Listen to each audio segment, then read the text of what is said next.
on lit la parole de Dieu. Yaya, tu vas lire, hein? Montagne la Bible. Nous avons besoin de toi. Ça est la lecture. Jean chapitre 11, verset 43-44. Attends, je te donne le micro. Hein? Bon, lisez seulement comme ça. Pour ceux qui appellent ce micro comme on langue. Lisez seulement comme ça. Jean chapitre 11, verset 43 à 44. Que dit la parole de Dieu?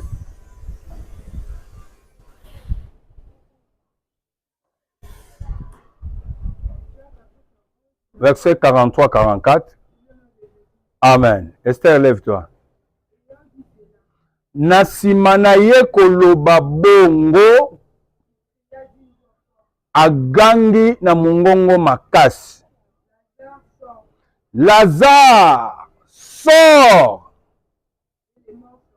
Les morts sortis. Amen. Tsukana wana bofanda. Kola pambola bino. Tozana musala ya 1 mois.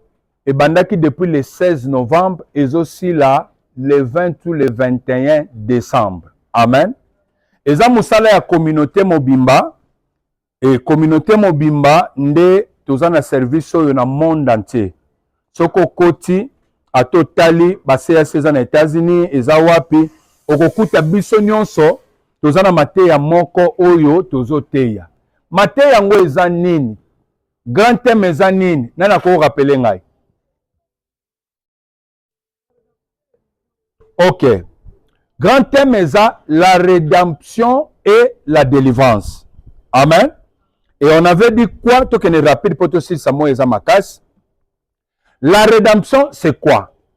La rédemption, c'est le rachat. Amen. Je répète. La rédemption, c'est le rachat. Amen. La rédemption, c'est le rachat. Qui dit le rachat? C'est-à-dire sacrifice suprême. Oyo kolo Yesu asalaki na ngomba ya Golgotha kondima kokufa kosopa makila na ye pote asomba biso de nouveau. C'est ça ce qui signifie le rachat. Kosomba biso de nouveau comment? Kolongola biso ba pécheur pe kozongisa biso lisusu batu na Nzambe, bana na Nzambe. C'est par là qu'on dit il nous a racheté de la malédiction. Alléluia. Il nous a racheté. Qui dit racheter? Rachat, c'est-à-dire acheter quelque chose de nouveau dont vous avez perdu le pouvoir. Voilà, pantalon anga ou ma veste, c'est ça. Eza anga. Na zuyango na tekiango. Tango etekami, mutuana sombango na 5000 francs. Na komi na pose zongela nga lisusu. Nde na zoya kosenga ye na sombango lisusu zo 5000 na bité. Faut pas ça prix élevé. Combien casse? Oh, faut pas ça 10 000 francs. Nde na pese 10 000 francs pour veste zonga yanga. On appelle ça que tu as racheté cette veste-là. Maintenant, il nous a racheté comment? Na faute Adana Eve basalaki ya kosumuka. Ya kokweya na péché na kati na jardin d'Éden. Automatiquement, Adam a condamné biso mukili mobimba na péché. Je vais lire la Bible, vous allez comprendre. Je vais expliquer non bon pour vous comprendre. Il nous avait condamnés comme pécheurs. Et personne ne pouvait encore être sauvé. Pourquoi? À cause de péché, ancêtre Nabiso Adam a commetté. Nous tous nous étions condamnés de ne plus revoir Dieu. Alors depuis l'Ancien Testament, Yesu Christ aya lobiko ezalaki te. Mutu moka kwa kobika kende lola azate. Alléluia. Nazo pesa verset moko pobo comprendre que lobiko ezalaki te. 1 Pierre, vas-y. 1 Pierre chapitre 3 verset 18. 1 Pierre chapitre 3 verset 18. Bible Zolobani. Suivez très bien. Suivez très bien. Lobiko ezalaki te. 1 Pierre 3 verset 18. Vas-y. Christ aussi a souffert une fois pour le péché, c'est-à-dire il a accepté de monter sur la croix et de mourir pour nous, c'est ce moment-là qu'il avait accepté de souffrir une fois pour les péchés. Tu comprends, Anna? Christ aussi a souffert une fois pour les péchés. Yé moutazala pécheur te. Mais azoke sika ya biso ba pécheur. On est d'accord? Avance. Lui juste, pour les injustes, pour nous les pécheurs. Lui juste, pour nous les pécheurs. Vas-y. Afin de nous amener à Dieu. C'est-à-dire, qui nous a sauvés? C'est Jésus. Je vais vous donner le verset. Afin de nous amener à Dieu, est-ce que pour amener seulement les gens qui sont vivants, Sarah? Non. Ayant été mis à mort, à Koufi, quant à la chair, ayant été rendu vivant quant à l'esprit, dans lequel Nabisika wapi. Quant à la chair, batubazomona ye mama, à Koufi.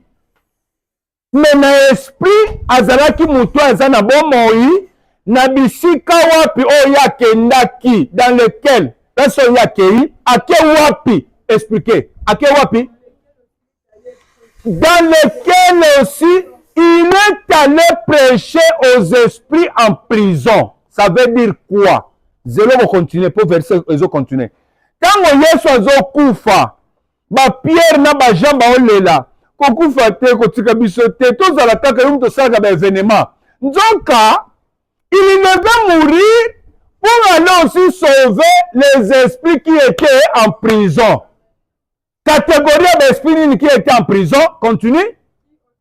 Qui autrefois avait été incrédule. Lorsque la patience de Dieu se prolongea, c'est-à-dire au jour de Noé, pendant la construction de l'arche, c'est-à-dire dans le moment de Lige, Batunyoso bakufa kouta Noé, Nzamba boma mokili na mai, alléluia. C'est-à-dire que Nzamba moni mabele kitro, Nzamba saini, abomi mokili na mai. N'importe ce que vous comprenez. C'est-à-dire depuis bato bakufa wana ya mai. OK? Bato bakufa wana ya mai, mokilo ekufa ki wana ya mai. Nzamba bomaka batu na moma ya Noé na mai, bato nyonso bakufa ki wana baboya ki koyoka. To changeango bien pour kende ekadre na makambo na biso ya mateya. Baboya ki kondimela Nzambe, oui ou non? Noé azobisa bango. Bandeko, Nzamba ringa boma mokili. Bondimela. Bato bandimaki ka 8 personnes nde bakotaki na kati ya arche. So bato nyonso basumukaki, bato nyonso basalaki mabe, oyo baboyaki kondima wana, Yesu akenda kosauve na bato wana. Zongela balobi, dans lequel il est allé aussi prêcher. Hein? C'est clair, non? C'est clair, non? Il est allé aussi faire quoi? Prêcher aux esprits en prison. C'est pour dire que Batunyo Soba Koufawana, ils étaient emprisonnés, Azon Sutuka Saleni Nzambe, Makoufi, Batona ba vivre événement moko, na ebité li bakuni Nzamba betsaka bango tango bazaki na séjour de mort. Ça dit Bazon Koufa, akuti, ça te mutakangi bango beta bango. Bonyoko linga na mokili, awa ngande mutu na dominer. Et Dieu voyant tout ça, atali basali na inde ba onyoko makuna, il est obligé ya kolata nzoto. Aïe comme le Seigneur Jésus-Christ, Andima Koufela et les vivants et ceux qui étaient morts emprisonnés dans la prison. Nabaksa vexé moko pour mon qui emprisonné. Maman nabaksa vexé moko. Ozoyana 1 Samuel chapitre 28e, ma fille. 1 Samuel chapitre 28. Ozokende kaka na verset 15, je pense. On attend à 15 pour tout le monde.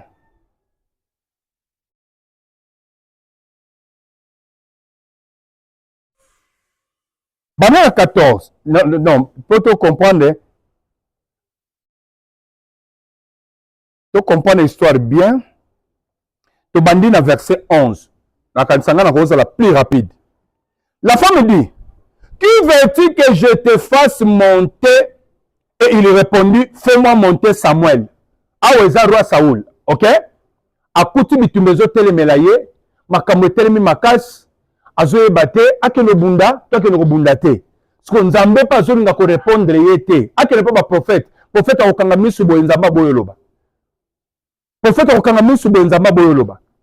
Asali ba technique nyonso sengaka ke elobisa nzambe nzamba boye loba. Pourquoi? Nzamba lobaki na sina bwaki yo. Na lingel sute to yokana te.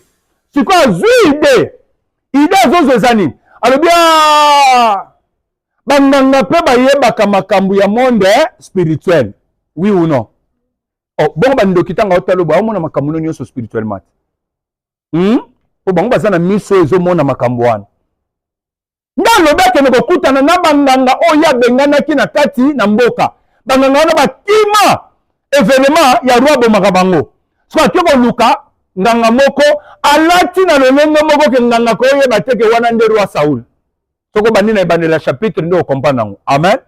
Mais ce que zoya bisaye nazana posa o invoquer esprit ya batu bakufa. Ezana batu ba invoka esprit ya batu bakufa. Même ndenge zaboy bato bakendaki na cimetière na date na bango le premier one. Oke lobi na cimetière. Eza liwa nde oke komi bendela. Ata papa na bino kokendaka te, ateza mama na bino kokendaka te. Oke boki osala misala bokata ba matiti, boke bomemi biloko, bomemeli masanga pa banda kolinga bière. Omona offrande nyonso boki osala wana, mbongo na bino nde boki opesa na monde spirituel. Au place wana eza monde ba esprit, oui ou non? Boki osala sacrifice aux esprits. Parce que mutu na bino, tanga kufi, est-ce que ça wana? Ne faites plus ça. Soko za osala kango kendaka po lingai papa na bino mingi na mama na bino mingi. Okendaka lisusu te ya ko yebisanga ko saka makambo wana na ko tsoba service to benga na molimo mabe wana. Amen. Nda Yesu ko zo bisaye bengela ngai Samuel. N'imprudence pe yanganga il a fallu taloba na ye Samuel oyo wapi. Roi nako za l'obligé aloba Samuel oya prophète de la nation oya kufaki. Automatiquement nganga nga oyeba ke mutu akoko benga esprit ya ba niveau ba Samuel poza la pe mukonzi munene. Alléluia. Alléluia. Alléluia. Omoni même ba musicien mukilo ba kufi oyo. Omoni ba musicien to tanga ya États-Unis po so tanga mboka na biso ba yo kende na parquet pam. Omoni ndeto ya États-Unis wana ayeba na koleka mukili mobimba, yo mo lukaka kombo. Mutu abongo okanisa te mutu moko banda kisi lelo ndako okende ba invoquer esprit ya mutu wana po obanda kosalela ngo. Non. Pourquoi? Yango se sala makambo minene trop, et s'il n'y a pas que ça minene moyen et pesé pas nous ezate et bomande yo. Il faut bateau peut atteindre niveau na ye, nde ba ko invoquer esprit na ye po ba bakisango kati na bango. Siko tango mutu wana zo yemba étoile ya mutu wana ebakisami pa na yo ezo sala. Nde bomoni ba musicien wana zalaka kabelo elamba kabelo mbongo bakufi, okufi. Okufi étoile na yo yeko bakisama nde pa na ye po esunga ye. Nabito so landa très bien. Bakoki komona yo na loba na ndenga mayele makasi. Bakomona étoile na yo eza bien. Bolo nanga bo comprendre. Mais na loba na ndenga mayele po ke nanga ba parquete. Bomoni mwana mwasi moko bana kufa boya zaki amana ko sangisa bana boy. Mwana mwasi moko na sangisa bana. Bo comprendre eti. Bo comprendre. Asala ba succès boy même na internet. Est-ce que vous comprenez? Na loba ka boy. Mwana mwasi moko maîtresse auto kufa mikolo. Omoni mwana mwasi na maîtresse, omoni succès zaki nango. Succès zaki nango. Ndenge batu nyonso ba olanda ye, ndenge batu nyonso ba otala ye. Omoni succès zaki nango. Façon zo sangisa bana, façon zo sangisa batu. Bata molili bakoki koya ko bundisa étoile bongo, ba sombi yango po ba concert na bango batu balanda bango pe.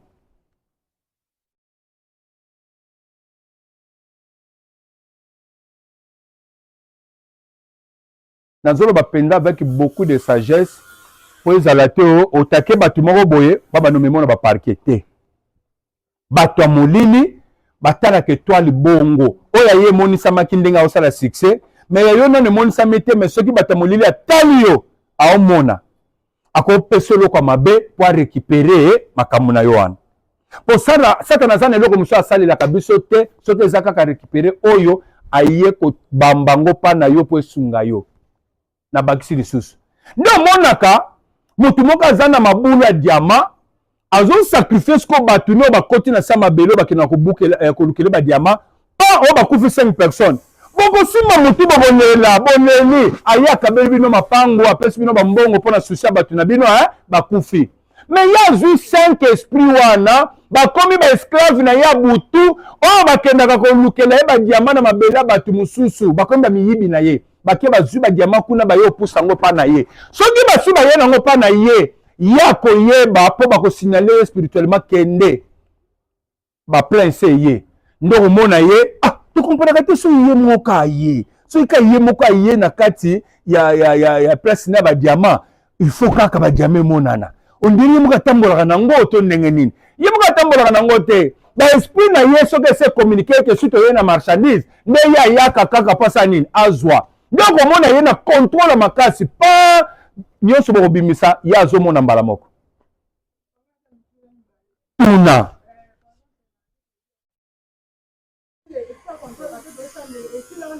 esilaka te kasi bongo toluka délivrance point meme ngai oyo nazalaka so na olekana na bavrai ndoki omoni mpena kakokwa ndoki wana mpena azotala oyo ndiye mobali na ye ko aotala mpenza aotala kaka azotala biloko amoni me moya simba eza te azotala makambo nango amoni ke moto oyo ndenge azali donc azotala na ndenge na otambola na basoda na ngai ya baange nde totambola mpe azotala ngai aloba bato ya nzambe ndenge bazalaka me moya tya loboka simba eza te.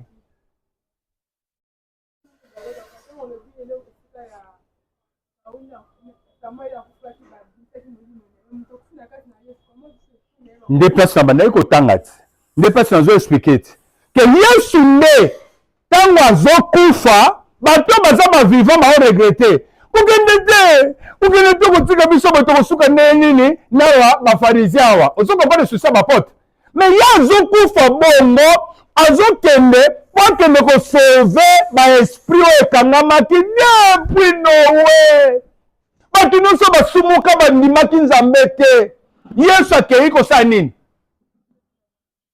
kosekusa bango te aki osala nini balobi na Bible no baloba nini il est allé faire quoi prêcher ndenge nazoteya boye Yesu akende akoti na kati ya séjour de mort bango nyonso elekele bango pour la première fois pombe moko akoti azotya makelele tomeko décrire faiblesse na force ok or bato nyonso bazalaka soki bakufi automatiquement baange ya ténèbre baosala nini bazoya na yo bakangi yo boye bazobenda yo ta mosusu babendaka bango na mabele bazobenda boti baoyo akoti so place batiaka bato nyonso siko bazomona motu moko akoti na kan wana alati bilamba pembe me ye baobende te obi pourkoi babenda ye te mpo ye moko ntango akomi kaka na entre ya porte wana abeta satana mpe aboteli fongola séjour de mort nayebi te so baolani aboteli fongola nyonso abeti ye mpe abengani ye sikoyo akoti ye moko ake korécupere sikoyo bato oyo esengelaki babika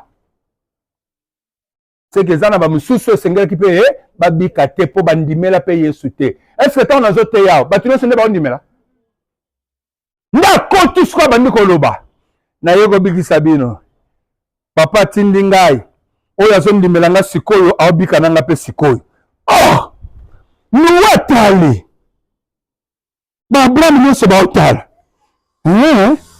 biloko oyo ebetisa biso fimbu deja awa ntango tozalaki na mokili me oyo aye tomoni alati elamba moko ekesani bato oyo bamemaka bato ya kokanga baza te bato nyonso bakimi bagardien nyonso bakimi kaka ye moko nde atikali na biso lokola bazalaki destine ya kobika basentir topesi confiance nayebi te so bozo comprendre topesi confiance seki oyo aza mpena mobikisa solo omoni ndenge bowumeli awa nayebaki ke nakoya kobimisa bino naye kobimisa bino ayebi na kobimisa biso solo nde bandimeli ye ntango bandimeli ye nde mbala moko nyonso andimelaki alobi na bango bolanda ngai wana jour nini 3e jour oyo ye azosekwa Sara troisième jour nde azosekwa ayusi bango motu nyonso akolanda ngai azosekwa na ngai azobika nde bandimi kolanda ye troisième jour wana ntango azosekwa bato basekwi bamonani na kati ya Jérusalem atali naobete bino masolo mpesi nazalaki boyotya tembe bondimanga te nzambe bandimanga te naobete bino masolo Yesu asali bondima te ayebisi bango bolanda nga nde babandi kolanda ntango abimaka na porte boye bango bayebaki te eza troisième jour na ye nde azosekwa kobima na porte pa adisparaître mosusu balandi babimi pa nde événement esalama na Jérusalem bamoni bato akala kende kosala yango recherche na Bible na yo okomona ke ntango Yesu asekwi bato mpe basalaki nini babima basekwa baprofete akala bato bamoni bango na kati ya Jérusalem c'était le prophète tel prophète présence wana emonisami après et disparaître tunanga sikoyo papa pourquoi disparaître pourquoi disparaître parce que il a fallu bakende sikoyo kochanger bango place bazwa repos okuna bazalaki na repos te bazalaki na tourment bazalaki na minioko nde à partir ya jour wana séparation esalemi nde histoire ebetama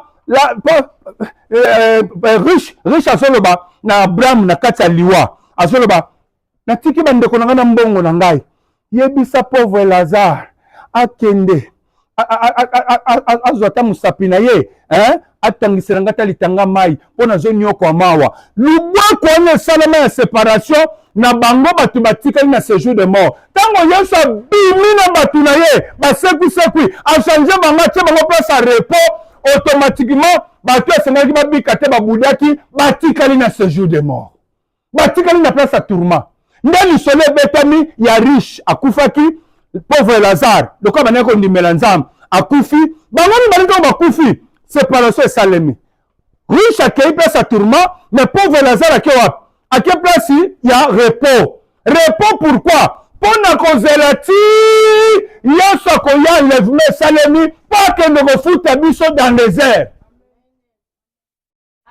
Tout ça c'est classé. So nga na kibino na beteli Yesu Kristo na bo makati.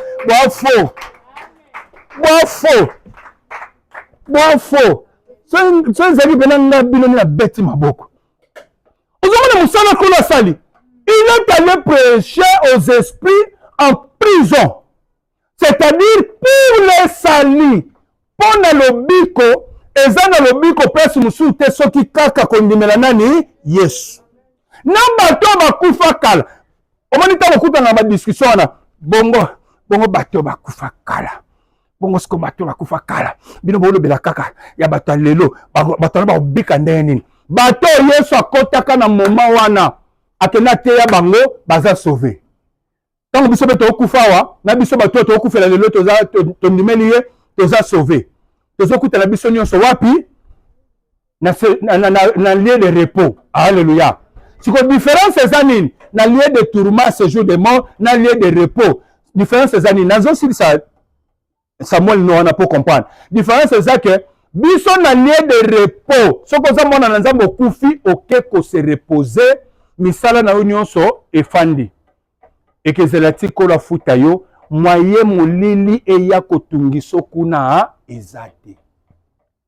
Tandis que dans le tourment, dans le séjour de mort, bato nyonso basalaki nzambe te wana boyebi wana. Ba mission nyonso na tangi makombo wana. Bango kuna esprit na bango baza ko utiliser ngo pa satana. Muta mokilo aza na mai na makila boye. Ndoki ya famille akoyi ko activer esprit ya ndeko na bango awuti ko kufa babendi yango bazongso na mokili batiango sala musala na kati ya famille. On appelle ça les esprits de revenants. Les esprits de revenants, esprit de morté. Esprit de mort eza démon o zo ko bomba. Mais tandis que l'esprit de revenant, c'est un homme qui était déjà mort et il revient pour travailler spirituellement. Est-ce que à commission sayemoko? Non. Il faut bato bazaba vivant, activer esprit na ye pour ça la musala, pour ça la mouvement. Maintenant to tanga. Balobini. Abendi esprit matibo ya Samuel. Ndenganga gangi, c'est Samuel. Ah, c'est que je suis roi. Ah, c'est que Moutakoki ko benga esprit à niveau ya Samuel. Faut à la peine à niveau moko élevé. N'est-ce quoi bandi koloba, esprit bandi koloba na roi Saoul. Oye ko déranger nga pourquoi?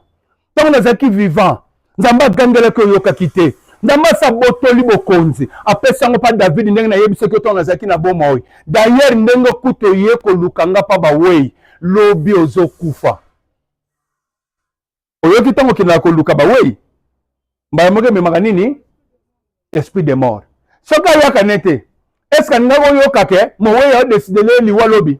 Pouvoir nini aza nango po décider le liwa lobi. Eza enseignement nzamba nga ko pesa biso ke tango kenda ko luka ba wei wana. Eza esprit de mort ndo yaka komi mi bendela. Mais pourquoi j'ai expliqué tout ça? Ozo kuta ke bato wana nyonso ba okufa baza basala nzambe. Mais nani muta invoquer esprit na ye? Nanga invoquer esprit na ye po bato wana bazalaki na maboka Satan. Mais lelo bako invoquer esprit ya mutu akufi na bonzambe te. Pourquoi? Bonzamba cha barrière azokende ko sécuriser biso na séjour ya repos.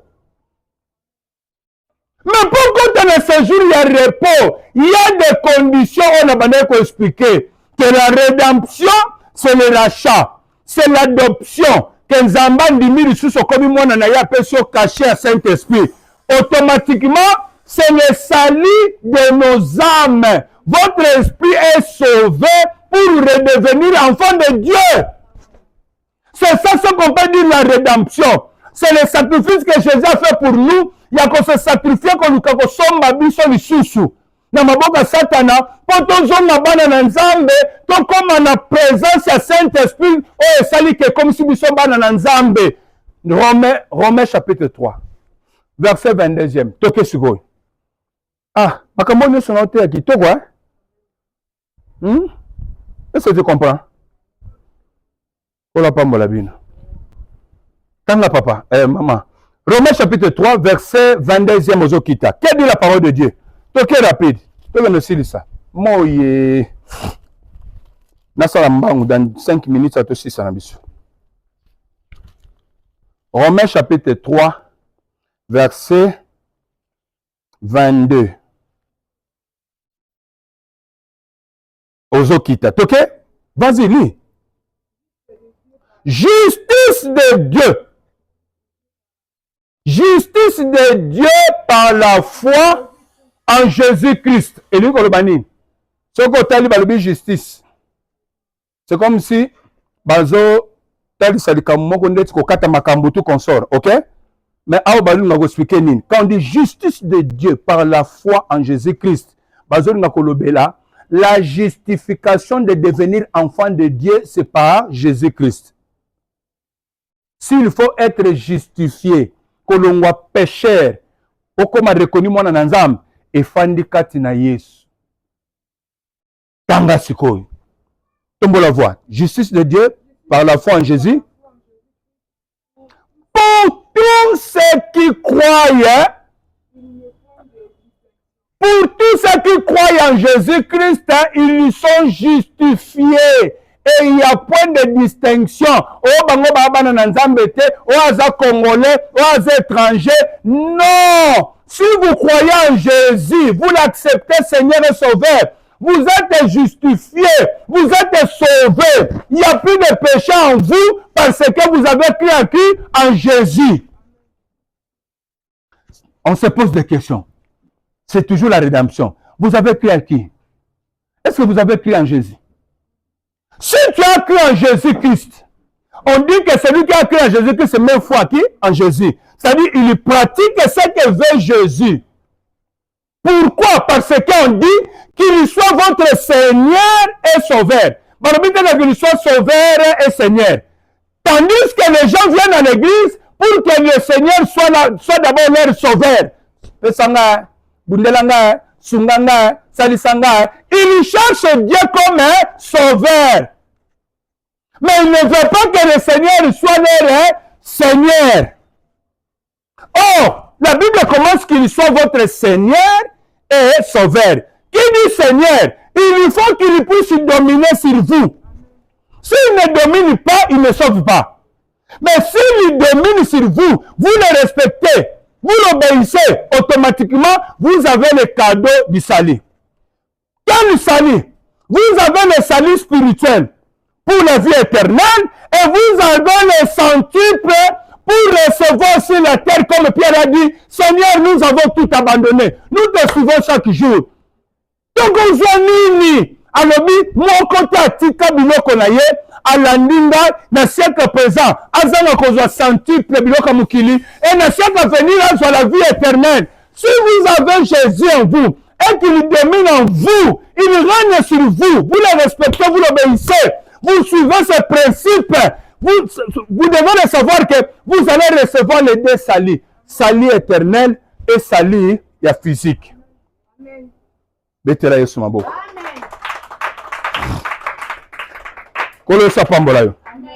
pourquoi que le pasteur François toujours dit au Kouchouete, Bakosi, quand on est à boy, au tosi makamuna le boy, yo échoué dans Nzam, Nzam vosilam, rien.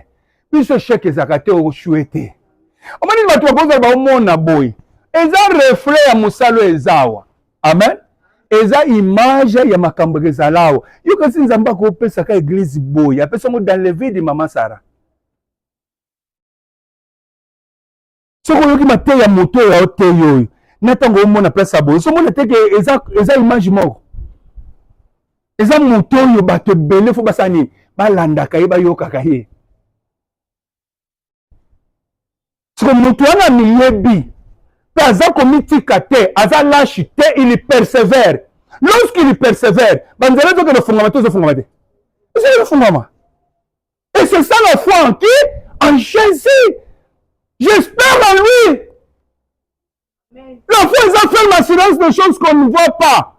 Hein? Démonstration de choses qu'on ne voit pas, mais c'est qu'on espère. On dit que pourquoi? Pour Ayak azobeta masolo, azoyebisa ngango.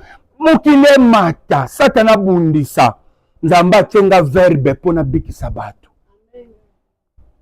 Nazana batu belo fo ba bika. Monde nti bando kolanda kaka ba YouTube ozomona na onyoko melo. Na nyoko mela kango pamba te. Na nyoko mela kango pamba te. Ponzana batu balanda ka so okoto bando talat omona combien de vie batu batalaki. Batu na nyonso ba faire partie ya batu na biso. Ba contribuaka, ba soutenir l'église sans que yo poyeba. Kolo sapambola. Alléluia. Amen. Je ne sais pas si vous avez compris. C'est la rédemption, c'est Jésus. Maintenant, la Bible dit justification batunyo so o bandimeli, c'est en Jésus. Tanga rapidement. Pour te batunyo so basumuki, boyekango. Car tous ont péché. Tous ont péché par qui? Tous ont péché par Adam depuis le jardin d'Éden. Même Adam sali li sumu, bisono sto sumuki. C'est clair? C'est clair? C'est comme si votre papa azalaki mutaba kuluna mutabitumba. Mwana tanga obotama mwana pe bakuluna bitumba baloba nini? Alandika mama papa na bango. Oyo penaki ndumba ya tata mwasi ne bopesa kombo. Pourquoi combat Marguerite pour un bon témoignage Zuma comme Marguerite? Pour le combat Marguerite. C'est pour dire que nous sommes seulement nos parents, bana baza condamné nango. Mais à partir de le quoi ça qui mutaliboson zamba sali, bisono sobota mena simanaye, nanga sumuka ke batango bisono so pécheur. Vas-y.